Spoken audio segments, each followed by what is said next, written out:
My name is Dorothy Fleming. I'm 62 years old, and what I'm about to tell you will change the way you see your own family forever. 3 days ago, I watched my husband of 35 years kiss my daughter-in-law at my mother's funeral, right in front of her open casket, while she whispered something that made him remove his wedding ring and drop it on the floor like worthless trash. But that wasn't the worst part. The worst part was watching my two sons and my best friend of 40 years standing there, pretending they saw nothing, while Vivian and Raymond walked out hand in hand, carrying my mother's jewelry box. Before we continue, comment where you're watching from, and subscribe to the channel. We'd love to see how far our stories are reaching. I built my bakery from nothing. Sweet Carolina started in 1987 when I was 25 years old, working 18-hour days in Charleston, South Carolina heat. The smell of peach cobbler and cinnamon rolls became my identity. That storefront on King Street became my sanctuary, my proof that a girl from nowhere could build something that mattered. Raymond was different back then, an accountant with gentle hands and a quiet smile. He'd stop by every morning for coffee and a croissant, always asking about my day. When he proposed in 1989, he did it in the bakery at dawn, with flour dusting my apron. "Dorothy," he said, kneeling between the display cases, "I don't have much, but I promise I'll work every day to deserve you." I believed him. God help me, I believed every word. We had Nathan in 1984 before we were married. Craig came in 1988. We scraped together enough to buy a small house in West Ashley. The boys grew up in that bakery. Nathan did homework at the corner table. Craig was restless, always wanting to leave. I remember when Nathan brought Vivian home. She was 24, beautiful in that calculated way where everything seemed designed to impress. "Former model from Atlanta," she said. She looked at our house like a museum piece, touching things with her fingertips like poverty might be contagious. "Mrs. Fleming," she said that first dinner, voice dripping honey. "Nathan told me about your famous peach cobbler. I'd love to learn your secrets." Secrets. That word should have warned me.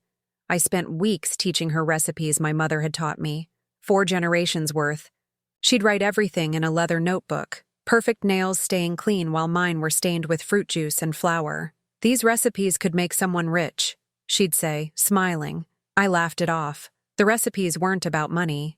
They were about love, about heritage, about women in my family who survived by creating something beautiful in a bitter world.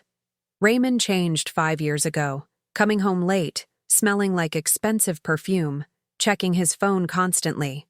When I asked, he'd say it was work. Then came financial problems.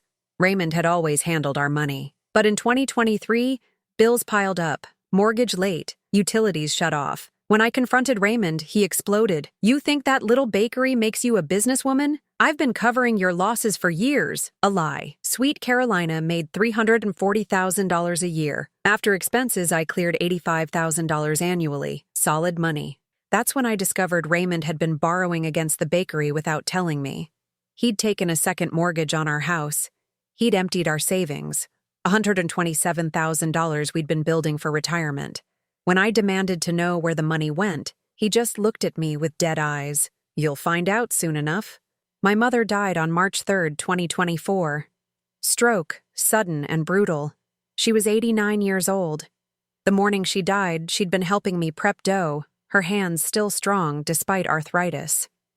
"Dorothy, baby," she'd said, "you remember what I taught you about people who smile with their mouths but not their eyes?" I nodded, focused on portioning the dough. "That Vivian girl? She's got those eyes. You watch yourself around her." 3 hours later, Mama was dead. The funeral was on a Saturday. I chose the black dress she had sewn for me 10 years ago. The chapel was packed. Mama was beloved, known for giving away bakery leftovers to families in need. I sat in the front row, between Nathan and Craig. Raymond sat to my right, body turned away from me. Vivian was in the row behind, wearing a black dress too tight for a funeral, heels clicking on the wooden floor like hammers. During the service, I couldn't stop crying. Mama had been my rock, my teacher, my best friend. She had taught me everything. How to make perfect dough, how to manage money, how to recognize when someone was lying. When it was time to view the body one last time, I stood up with trembling legs. Nathan held my arm, but his touch was mechanical. Craig didn't even get up, just kept staring at his phone. That's when it happened. I was standing in front of the casket, looking at Mama's peaceful face, when I heard Vivian's voice behind me. Low, but not low enough. "Kiss me now, Raymond. Leave that old hag. $100,000 is waiting for you. I'll make you rich." I froze. My brain refused to process what I'd just heard. I turned slowly, like I was underwater. Raymond was there, less than 10 feet from me in front of my mother's casket, and he was kissing Vivian. Not an innocent kiss. A lover's kiss, passionate and obscene, his hands on her waist, her hands in his hair. And then he did something that turned my heart to stone. He removed his wedding ring. The same ring I had placed on his finger 35 years ago, my hands trembling with happiness and hope. He took it off and let it drop to the floor, where it rolled until it stopped at my feet. I looked around. Nathan was staring at his phone. Craig was talking to someone near the door. Bethany, my best friend of 40 years, was sitting in the third row, looking directly at me, and then she looked away. They knew. All of them knew, and nobody said a word. I didn't go back to the bakery that Monday. I couldn't. Every time I closed my eyes, I saw Raymond's hand reaching for Vivian's waist, saw the wedding ring rolling across the funeral home floor, heard that whisper, $100,000 is waiting for you. Instead, I sat in my kitchen drinking cold coffee, staring at the wallpaper Mama had helped me hang 15 years ago. Yellow flowers, cheerful and bright. They seemed obscene now.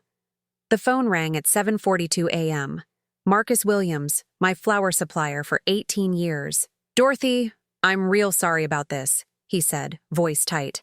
"But I got to cancel our contract. Effective immediately." My hand tightened around the phone. "Marcus, what are you talking about? We've never missed a payment." "I know, but I got a call from your husband. Said you're closing down, selling the business. Said you're not well, Dorothy. Said you're making bad decisions and the family's worried. Raymond." "Of course." "Marcus, that's a lie. I'm not closing anything. Look, I don't want to get in the middle of family business." But he mentioned legal issues, unpaid taxes. I can't afford to get mixed up in that. He hung up before I could respond. Within 2 hours, 3 more suppliers called. The dairy, the sugar distributor, the packaging company. All with the same story. Raymond had contacted each one, spinning lies about my mental state, about financial problems. By noon, I had nothing. No flour, no sugar, no butter. Sweet Carolina couldn't function, and Raymond knew that. I called the bakery. My assistant manager, Patricia, answered on the first ring. "Mrs. Fleming, thank God. We've had customers all morning and nothing to sell." "Patricia, I need you to listen carefully. Someone is sabotaging us. Call every customer with standing orders and tell them we'll honor their contracts.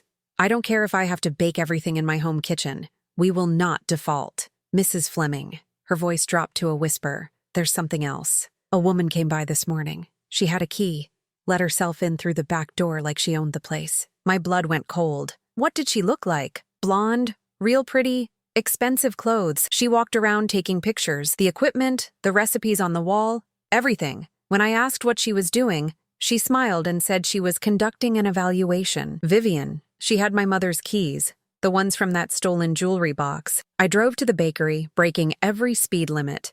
When I got there, Patricia was waiting outside, wringing her hands. She came back, about 20 minutes ago. Had a man with her this time.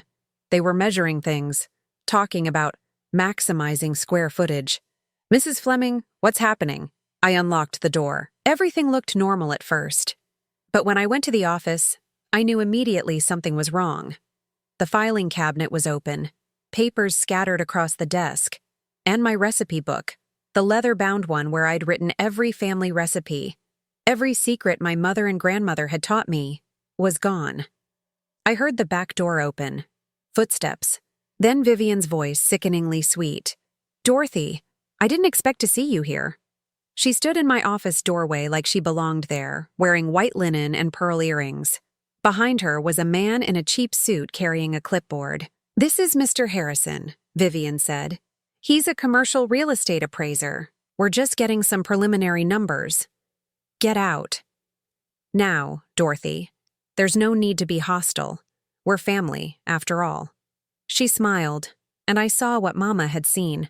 Smiling mouth, dead eyes. Raymond and I are just trying to help. This place is too much for you to handle alone. Where is my recipe book? Oh, that old thing. She touched her pearls. I'm keeping it safe. Those recipes are family heritage. They should be preserved properly. They're my heritage, my mother's, my grandmother's. And Nathan is your son, which makes them his heritage too. And since I'm Nathan's wife. Mr. Harrison cleared his throat. Mrs. Fleming, I've been retained to provide a valuation for a potential sale. The property is quite valuable. I'd estimate around $340,000, possibly more. I'm not selling. Well, Vivian said, examining her nails, that might not be entirely your decision. Raymond explained about your difficulties, the confusion, the paranoia. He's very concerned. Where is Raymond? Meeting with an attorney, about getting some help for you, medical intervention. It's all very sad, really. I understood then. They weren't just stealing. They were going to have me declared incompetent, take control of everything and sell it all. Nathan would never agree to this. Vivian's smile widened. Nathan does whatever I tell him to do. He has for years. Did you really think your son married me for love? Dorothy, I researched this bakery before I ever met him. I knew exactly what it was worth. Nathan was just a means to an end. She turned to leave, then paused. Oh, and we've already contacted a buyer, a chain bakery out of Atlanta. They'll probably tear this place down, put up something modern. They left me standing in my ransacked office. I locked up and drove home in a daze. The house was dark. Raymond's clothes were gone from the closet. Everything. He'd moved out completely. On the kitchen table, I found an envelope. Notice of eviction. I had 15 days to vacate the premises. The second mortgage Raymond had taken out was in default. The bank was foreclosing. According to the paperwork, I'd signed off on all of it, but I hadn't. The signature wasn't even close to mine. My phone buzzed. A text from Bethany. Dorothy, we need to talk. It's not what you think. I deleted it without responding. That night, I slept in my car in the bakery parking lot, wrapped in an old apron that still smelled like cinnamon and my mother's perfume. And I began to plan. I woke up in my car at 5:17 a.m. with my neck stiff and my back screaming. Through the windshield, I could see the bakery's dark windows. 40 years of my life locked behind that door, and I was sleeping outside like a stranger. I used the bathroom at a gas station, washing my face and avoiding the mirror. The woman staring back looked old, defeated, broken, exactly what they wanted. By 6, I was inside taking inventory. Half a bag of flour, 2 eggs, a stick of butter, some sugar. Not enough to run a business. Barely enough to survive. I made myself a single biscuit. Small, misshapen, nothing like the perfect ones I used to make. But it was warm and tasted like home. The phone rang.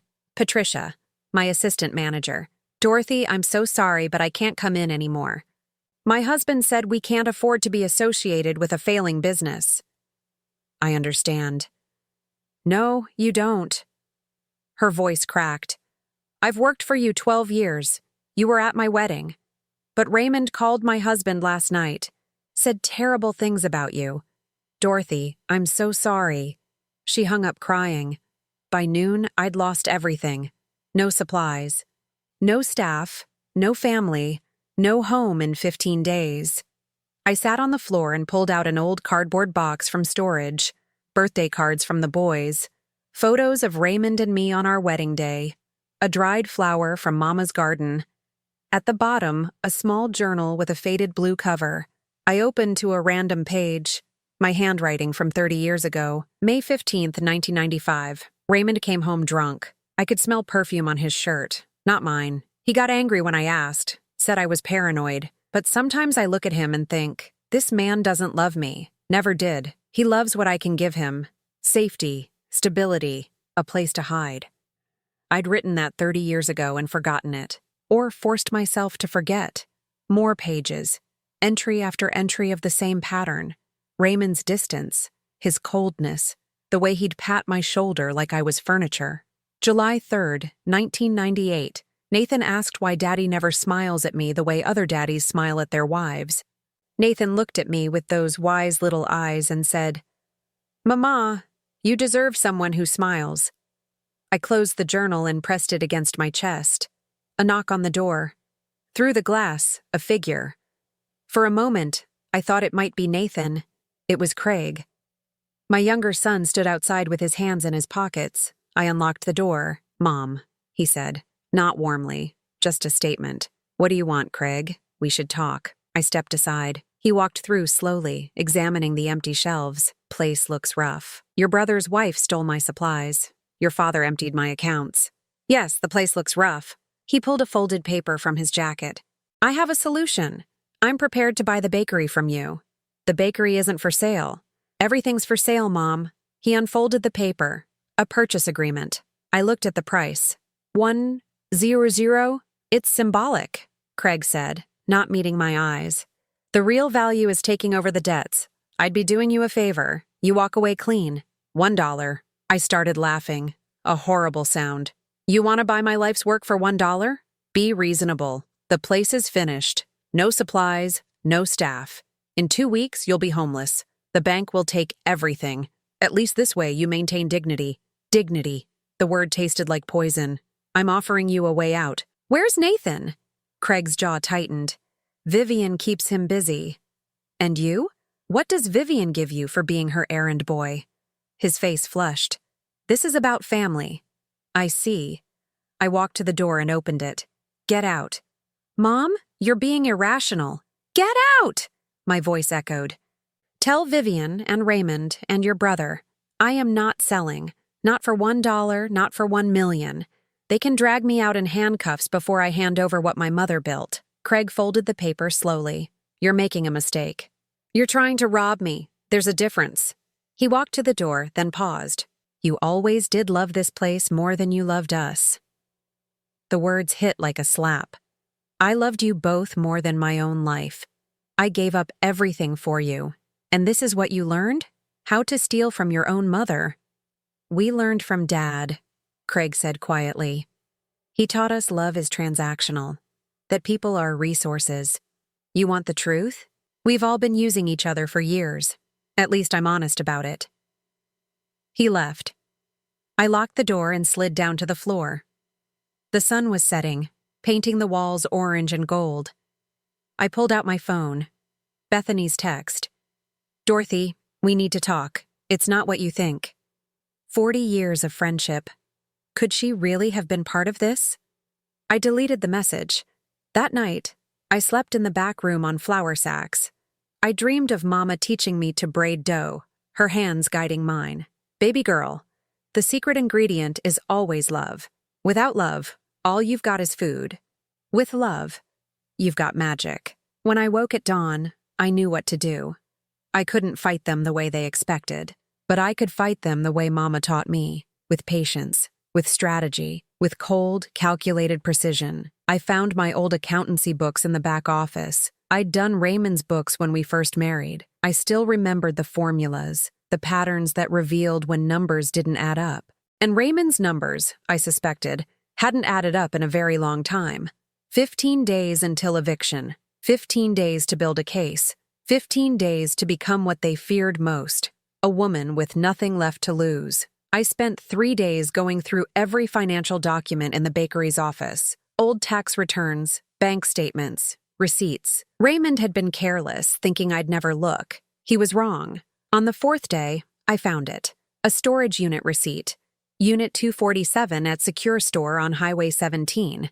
Paid for with our joint account. I drove there at dawn. I used Raymond's birthday, the code he used for everything, and the gate opened. Unit 247 was in the back corner. Inside were boxes. Dozens of them. The first box had files. Business records for Coastal Consulting, LLC, tax returns showing income of $78,000 a year, all supposedly paid to Raymond for consulting services. But the invoices were fake. The addresses were vacant lots. The signatures were forgeries. I recognized Raymond's handwriting. The second box was worse. Bank statements for 3 accounts I didn't know existed. Money moving in circles. $50,000 deposited, $45,000 withdrawn. then redeposited. Classic money laundering. The third box made me sit down on the concrete floor. Life insurance policies. On me, 3 of them, each for $500,000, all taken out within the last year. The beneficiary wasn't Raymond. It was Vivian. My phone rang. Unknown number. Mrs. Fleming, this is Marcus Petty. You don't know me, but your mother did. I'm a forensic accountant. She hired me 6 months before she died to investigate financial irregularities. I couldn't speak. Your mother suspected your husband was involved in fraud. She wanted to protect you. Mrs. Fleming, I have evidence of tax evasion, money laundering, and insurance fraud. She died before I could present my findings, but you need to see them now. Why call me now? Because I saw your bakery's closure notice, and I recognize the pattern. Your husband is bankrupting you deliberately. He's done this before. Before? Raymond Fleming's first wife, Sandra. She died in a car accident in 1982. She had 3 life insurance policies. He collected $750,000 and moved to Charleston 6 months later. That's where he met you. The storage unit spun around me. What are you saying? I'm saying your mother suspected you were in danger. Can you meet me today? We met at a diner off I-26. Marcus was in his 60s, gray hair, kind eyes, carrying a worn briefcase. He slid a folder across the table. This is everything your mother paid me to find, and everything I've discovered since. The first document was a corporate filing. Coastal Consulting LLC was registered to Raymond, but the business address was a mailbox rental. The company had reported $312,000 in income over 4 years, but paid almost no taxes due to fraudulent deductions. The IRS would be very interested in this, Marcus said quietly. The second document was a copy of the life insurance policies. Marcus had added notes in red ink. Notice the dates. All 3 policies were purchased within 2 weeks of your mother's death. And notice who sold them, Craig Fleming. Your son is a licensed insurance agent. He facilitated this. I felt sick. There's more. Marcus pulled out photos. Your friend Bethany Moore? She's been Raymond's business partner in real estate schemes. She's been helping him prepare to sell your bakery. How did you get these? Your mother hired me to follow Raymond. He's been planning this for a long time. Probably since he learned about your mother's declining health. He was waiting for her to die. The photos showed Raymond and Bethany at restaurants, Raymond and Vivian at a lawyer's office, Craig handing Raymond documents, all of them together at a celebration dinner. They're all in on it, I whispered. Yes, except possibly Nathan. I couldn't find evidence he knew about the insurance policies or the fraud. He's being manipulated by his wife. I looked at Marcus. What do I do? You have 2 choices. Take this to the police. That will take months, maybe years. You'll lose your bakery and your home while they investigate. Or take it to the IRS. Tax fraud moves faster. They can freeze assets, seize property, and force audits within weeks. Raymond would lose everything while he's fighting the charges. And Nathan? If the IRS investigates, they'll look at his finances too. Vivian probably has him involved in things he doesn't understand. Marcus nodded. That's the risk. Your son might get caught in the crossfire. I sat there looking at the evidence of my family's betrayal. There's one more thing, Marcus said. He pulled out a small recording device. I managed to get this last week. Raymond and Vivian discussing their plans. He pressed play. Raymond's voice. Once the old woman's declared incompetent, we sell everything fast. The bakery, the house, liquidate it all. Vivian's voice. And Nathan? Raymond. He'll do what he's told. Besides, once you're a wealthy widow, you won't need him anymore. Vivian laughing. You're terrible. I love it. Raymond. The life insurance policies kick in after the sale. Then you just need to make sure Dorothy has an accident. Something believable. She's old, depressed. Suicide wouldn't be hard to stage. My hands were shaking so hard I had to put down my coffee cup. I've made copies of everything, Marcus said. The originals are in a safety deposit box. If anything happens to you, they go straight to the authorities. Your mother set that up before she died. I looked at him. How much do I owe you? Your mother paid me for a year in advance. But I'd do this for free now. What they're doing to you is evil. I drove back to the bakery in a daze. In my passenger seat was the folder with enough evidence to destroy Raymond, Vivian, Craig, and Bethany. But using it might also destroy Nathan. Tomorrow was day 12, 3 days until eviction. 3 days to decide if I was willing to burn down my entire family to save myself. My phone buzzed. A text from Nathan. "Mom, can we talk? Please? I think something's wrong." I stared at the message for a long time. Then I picked up Marcus's card and dialed the number for the IRS fraud hotline. A woman answered, "IRS Criminal Investigation Division. How may I help you?" I took a deep breath. "My name is Dorothy Fleming, and I have evidence of tax fraud, money laundering, and conspiracy to commit murder." I talked for 45 minutes, gave them everything. Names, dates, account numbers. The woman barely spoke, just kept typing. "Someone will contact you within 24 hours, she said finally. "Don't discuss this with anyone. Do you understand?" "Yes, Mrs. Fleming, you did the right thing." I hung up and immediately called Nathan back. "Mom?" His voice was desperate. "Where are you? Vivian's been acting strange. Dad won't return my calls. Mom, what's happening?" "Nathan," I said quietly, "I need you to listen carefully. In about 24 hours, federal agents are going to show up at your house. They're going to have questions about money and businesses and insurance policies." Silence. Then, "Oh God, Mom, what did you do?"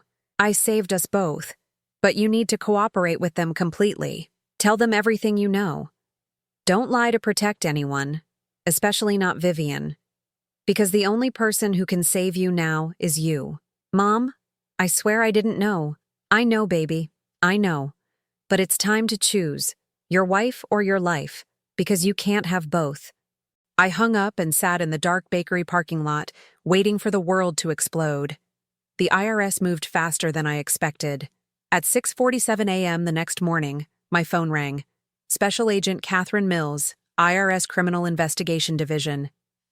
"Mrs. Fleming, we've executed search warrants at 3 locations this morning. Your husband's office, your son Craig's residence, and the home of Nathan and Vivian Fleming. We need you to come to our field office at noon to provide additional testimony." "What did you find?" "Enough to file federal charges against 4 individuals. Mrs. Fleming, your mother's investigator was thorough. We're grateful you came forward." I hung up and stared at my phone. 4 individuals: Raymond, Vivian, Craig, and Bethany. At 8:15 a.m., Nathan called. He was crying so hard I could barely understand him. "Mom, they took everything. They went through our house with boxes. They seized our computers, our phones, our bank records. Vivian tried to run. They arrested her in the driveway." "Mom, what's happening? Where are you now?" "At the police station. They're questioning me. They said I can have a lawyer. They said if I cooperate, they might not charge me." "Mom, I swear to God, I didn't know. I didn't know any of it." "Nathan, listen to me. Tell them everything. Every conversation, every document Vivian ever showed you, every business deal Raymond mentioned. Don't protect anyone. Do you understand?" "There's something else." His voice dropped to a whisper. "They showed me documents, life insurance policies. On me, $500,000. Vivian took them out 6 months ago. I never signed anything. They said she forged my signature." "Mom, she was going to kill me." The words hung in the air between us. "They played me a recording, Dad and Vivian talking about getting rid of you first, then me, once she had everything. Mom, I've been living with someone who was planning to murder me. For money." "I know, baby, I know. How long have you known?" "A few days. And you still warned me. You could have let them arrest me with everyone else. You could have let me go down with them. You're my son, Nathan." That never stopped being true. He broke down completely then. I could hear him sobbing, hear other voices in the background trying to calm him. At noon, I sat in a gray conference room with Agent Mills and 2 other investigators. They showed me everything they'd found. Bank records showing Raymond had stolen $156,000 from business accounts over 3 years. The money had been funneled through fake companies, then used to pay off gambling debts. Raymond owed $89,000 to loan sharks. That's why he needed my bakery, my house, my life insurance. Craig had been in on it from the beginning. He'd sold the insurance policies knowing exactly what they were for. His commission on my death would have been $45,000. He'd already spent it. His bank records showed massive gambling losses. $43,000 in debt to online casinos. Bethany had been Raymond's mistress for 7 years. They'd planned to sell my bakery, split the money, and run to Florida together. She'd already put a deposit on a condo in Tampa, $25,000 paid in cash, but Vivian was the worst. "She's a con artist," Agent Mills said, sliding a file across the table. "Real name is Veronica Marsh. She's done this before, 4 times, married wealthy men, isolated them from family, took out life insurance, arranged accidents, 2 husbands dead, 1 in prison for a murder she framed him for, 1 who got lucky. His sister figured it out before Vivian could act. Why didn't anyone stop her? She's smart. Changes names, moves states, alters her appearance. We've been tracking her for 2 years but could never prove anything. Until now. Your mother's investigator connected dots we'd been missing. What happens to Nathan? That depends on him. If he testifies, if he helps us build the case, we won't charge him. He's a victim here, not a perpetrator. But he needs to cooperate fully. He will. Agent Mills looked at me carefully. "Mrs. Fleming, you should know. We arrested your husband this morning. He had a medical episode during processing. Stroke. He's at Medical University Hospital under guard. The doctors say it's serious." I felt nothing. Not satisfaction, not sadness, not relief. Just a vast, empty nothing where my marriage used to be. "Can I see him?" "If you want to. But Mrs. Fleming, he can't speak. The stroke affected his left side, including his vocal cords. He's conscious but nonverbal." I drove to the hospital in a daze. Raymond was in ICU, handcuffed to the bed rail even though half his body was paralyzed. His face drooped on one side. His eyes tracked me as I entered, but he couldn't speak. I stood at the foot of his bed and looked at the man I'd spent 35 years with. "I know about Sandra," I said quietly. "Your first wife, the one you murdered for insurance money. I know about the gambling, the theft, the fraud. I know you were planning to kill me." His eyes widened. He tried to speak, but only managed a strangled sound. "The IRS has everything, every account, every fake business, every forged signature. Marcus Petty, the investigator my mother hired. He documented it all. You're going to prison, Raymond. If you live." I pulled a chair close to the bed and sat down. "You want to know the funny thing? If you'd just asked for a divorce, I would have given you half of everything willingly. The bakery, the house, the savings. I would have walked away and let you go. Because I knew, God I've known for 30 years, that you didn't love me. But you were too greedy. You wanted it all." Tears ran down the functioning side of his face. "Nathan's testifying against Vivian, against all of you. He's choosing me. Finally, after all these years of you poisoning him against me, he's choosing his mother." I stood up. "I hope you live long enough to go to trial. I hope you have to sit in that courtroom and hear every detail of what you did. I hope you spend the rest of your life in prison remembering that a 62-year-old woman you thought was weak destroyed you." I walked to the door, then turned back. "Oh, and Raymond?" Mama knew. She knew everything. That's why she hired Marcus. She was protecting me even after death. The old woman you thought was senile outsmarted all of you. I left him there, tears streaming, unable to speak, handcuffed to a hospital bed. Outside, Nathan was waiting in the parking lot. His eyes were red and swollen. He looked like he'd aged 10 years overnight. "Mom, I'm so sorry. For everything. For believing their lies. For trying to take your bakery. For not seeing what they were doing to you." I looked at my son, really looked at him, for the first time in years. "Are you ready to start over?" I asked. He nodded, unable to speak. "Then let's go home." "Home?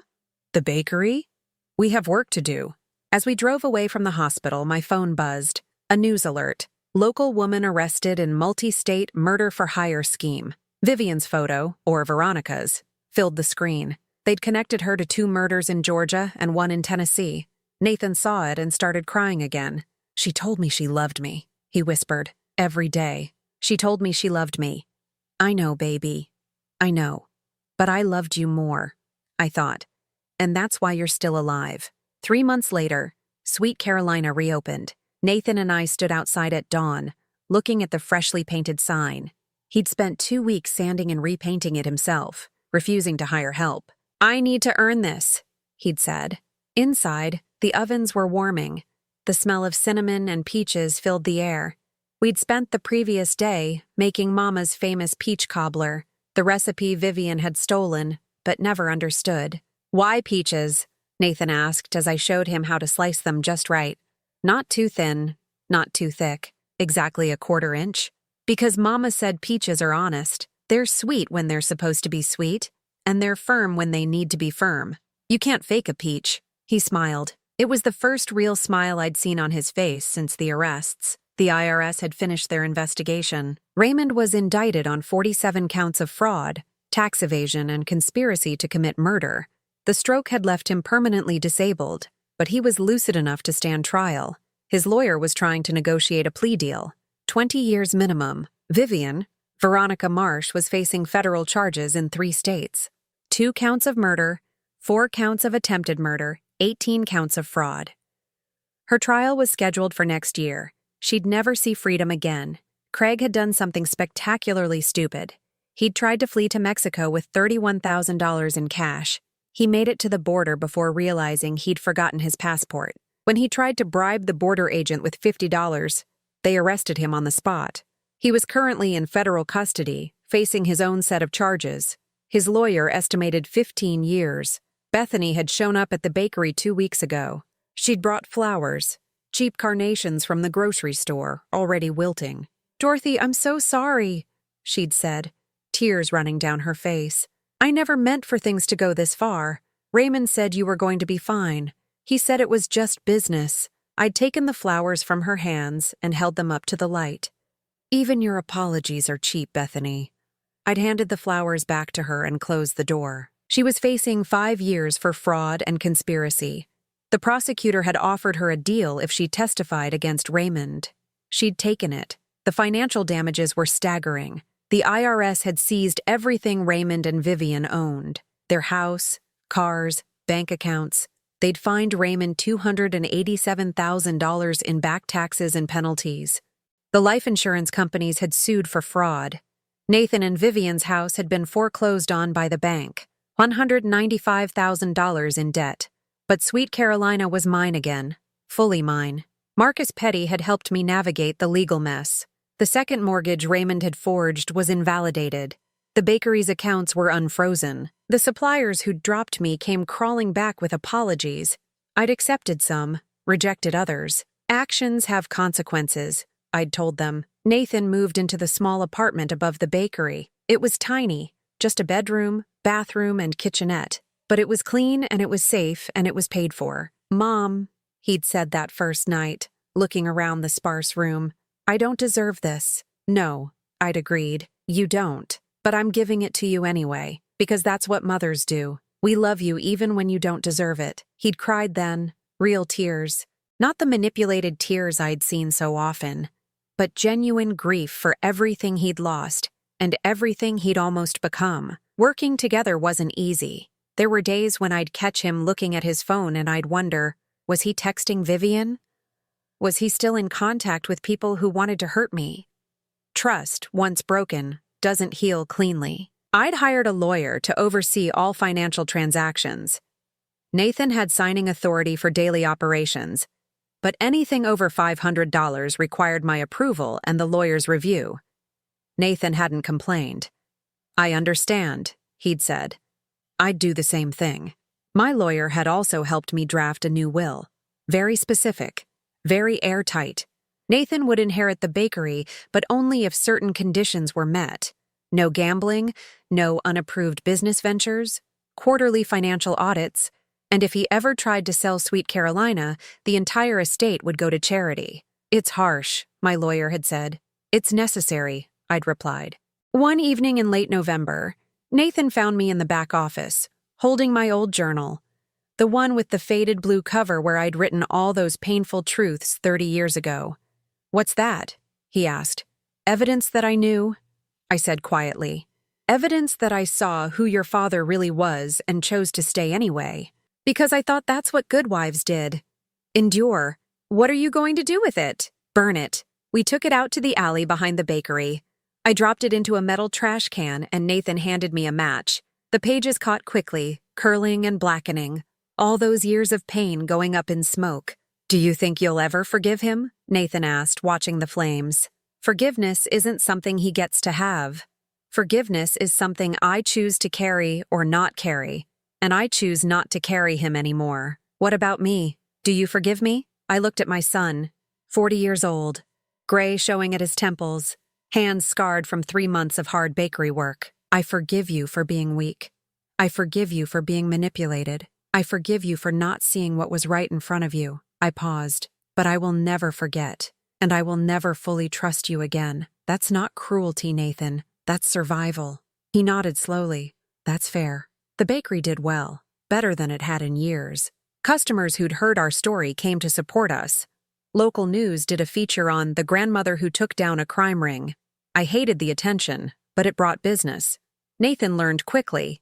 He had good hands for baking, steady, patient. He'd arrive at 4 a.m. without complaint, help me prep for the morning rush, and work until closing at 6 p.m. He never asked for more than his salary. He never questioned my decisions, but I watched him, always. One Saturday morning, Nathan's son Lucas came to visit, 8 years old, all skinny limbs and missing teeth. Vivian's parents had gotten custody after her arrest.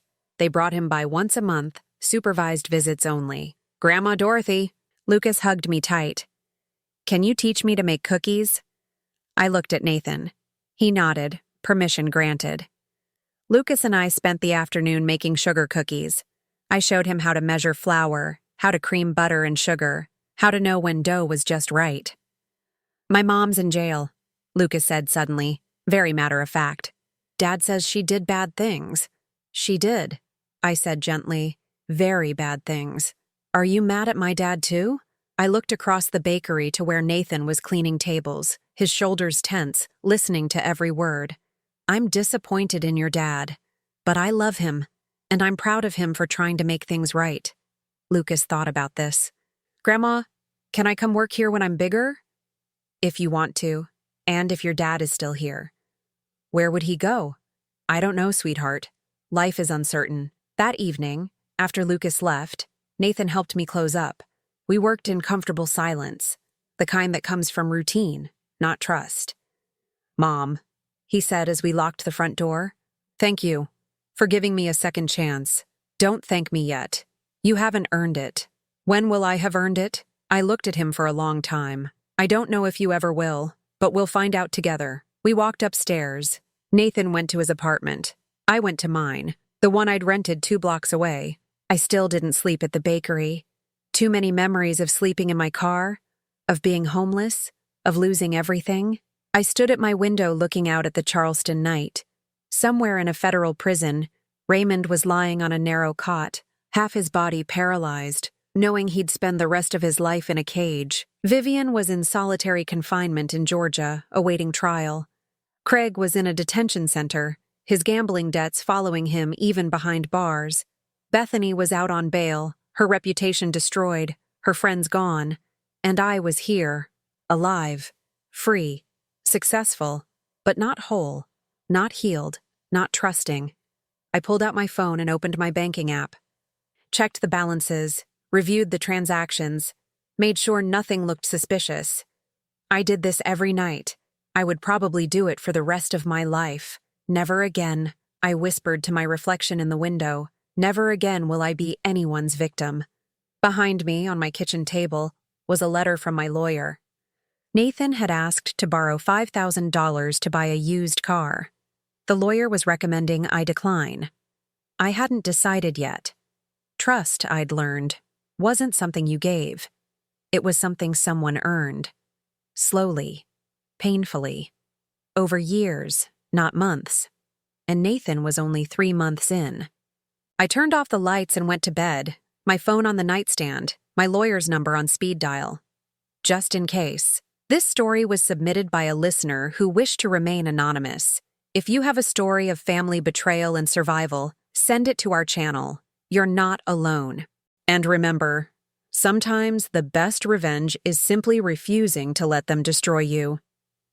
What would you do in Dorothy's situation? Would you give Nathan another chance? Or would you cut all ties? Comment below and let us know. Your story might be next.